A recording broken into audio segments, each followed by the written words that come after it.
So మంచి మంచి roles చేయాలి, మంచి మంచి సినిమాలు చేయాలని నేను విష్ చేస్తున్నాను. అలాగే ఈ సినిమా ప్రొడ్యూసర్స్ అండ్ ముఖ్యంగా కృష్ణ గారి గురించి చెప్పాలి. నాకు ఇండస్ట్రీలో ఉన్న one of the best well wisher అని చెప్పాలి. సో ప్రతి ఫ్రైడే నా సినిమా రిలీజ్ అయిన ప్రతి ఫ్రైడే నాకు వచ్చే ఫస్ట్ 4-5 కాల్స్లో కృష్ణ అన్నది ఉంటుంది. సో థ్యాంక్ యూ కృష్ణన్న. అలాగే ప్రతి ఫ్రైడే నేనే సినిమా టాక్ కనుక్కోవాలన్నా కృష్ణన్నకే చేస్తాను, చాలా ఓపెన్గా చెప్తారు. అండ్ ఈ సినిమా మీకు కూడా చాలా పెద్ద హిట్ ఇవ్వాలని కోరుకుంటున్నాను. అలాగే కొరటాల శివ గారు, సో ఈ సినిమాకి ముందుండి మెంటర్గా అలాగే ప్రజెంట్ చేస్తున్నారు.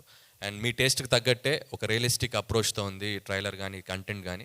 సో మీకు కూడా ఫస్ట్ ఇది కాబట్టి మీరు ఇంకా ముందు ముందు ఇలాంటి ప్రాజెక్ట్స్, ఇలాంటి సినిమాలు మీరు ప్రజెంట్ చేయాలని కోరుకుంటున్నాను. అండ్ అలాగే ఈ సినిమాని డిస్ట్రిబ్యూట్ చేస్తున్నారు. నిజంగా సినిమా తర్వాత రివ్యూలు ఇస్తారు. మైత్రి రవి గారు ముందే రివ్యూ ఇచ్చారు.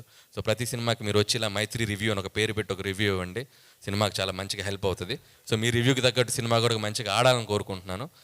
అండ్ అలాగే May 10th ఈ సినిమా రిలీజ్ కాబోతుంది.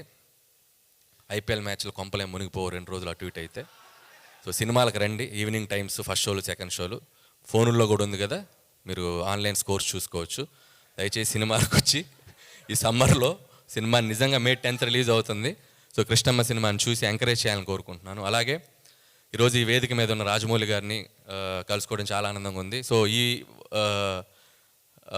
నేను స్పీచ్ ముగించే ముందు ఒక 2 కోరికలు ఉన్నాయి నాకు. ఒకటి, కొరటాల శివ గారి స్పీచ్లో దేవర రిలీజ్ డేట్ చెప్తారని.